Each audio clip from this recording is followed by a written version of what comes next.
এক নজরে আমরা দেখে নেব ইতিহাসের ষোড়শ মহাজনপদ থেকে কিছু গুরুত্বপূর্ণ প্রশ্ন।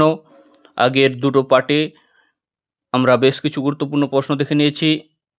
আজ পার্ট 3-তে আরও বেশ কিছু প্রশ্ন দেখে নেব।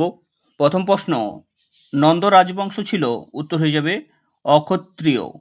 এর পরের প্রশ্ন, নিম্নলিখিত কোন মহাজনপদটি প্রথম যুদ্ধক্ষেত্রে হাতিয়ার ব্যবহার করেছিল? উত্তর হবে মগধ। এই মগধ মহাজনপদটি কিন্তু সব থেকে শক্তিশালী হয়ে উঠেছিল পরবর্তীকালে। আমরা জানি যে মগধের রাজধানী রাজগৃহ ছিল, পরে পাটলিপুত্র হয়।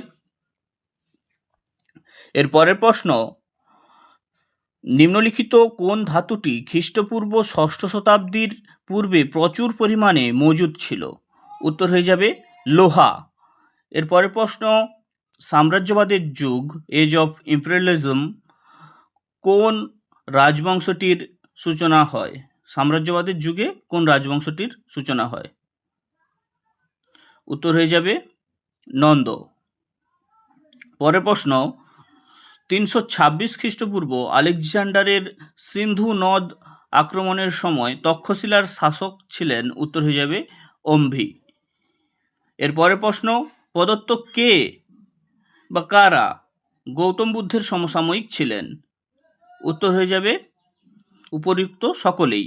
অজাতশত্রুও গৌতম বুদ্ধের সমসাময়িক ছিলেন, বিম্বিসারও গৌতম বুদ্ধের সমসাময়িক ছিলেন, প্রসেনজিৎ গৌতম বুদ্ধের সমসাময়িক ছিলেন।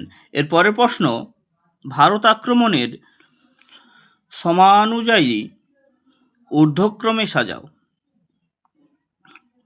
প্রথমে গ্রিকরা ভারত আক্রমণ করেছিল, তারপর শকরা, তারপর কুষাণরা।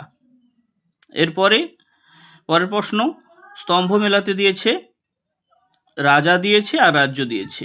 প্রদ্যোৎ অবন্তীর রাজ্যের রাজা, উদয়ন বৎস রাজ্যের রাজা, প্রসেনজিৎ কোশল রাজ্যের রাজা, অজাতশত্রু মগধ রাজ্যের রাজা।